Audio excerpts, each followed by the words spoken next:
In this video, I'm going to teach you how to remove Rolex Submariner Bezel. It's a very easy process, so make sure to follow along. In this video, I'm going to teach you how to properly remove this outer bezel from your Rolex Submariner. Keep in mind that even though I'm going to be talking about the Submariner specifically as the example for this video, this same process will work for other models that have bezels like this. So, in order to remove the bezel, first, make sure that you mask between the lugs, bezel, and case. This is going to help prevent the watch against any scratches or scuffs that you will probably put here by accident. So what you have to do is insert a knife or a case opening tool between the bezel and the watch itself.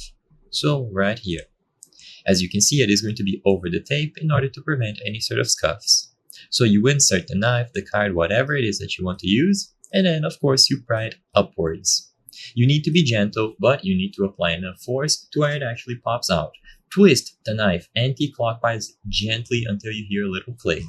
This will pop it out. There's no secret to this. As I've said before, this will work for the Submariner or any other model.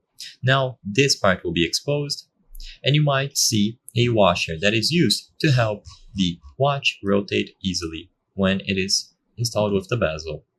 If you want to put the bezel back on, then just make sure that everything is lined up, any sort of washer, or any other sort of bezel. And if everything is lined up properly, you can simply place it on top and give it a little twist. It should fall back into place as long as you aligned it properly.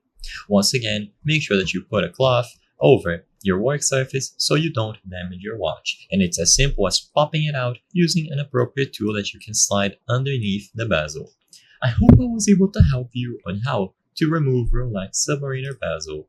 If this video helped you, please be sure to leave a like and subscribe for more very easy tips. Thank you for watching.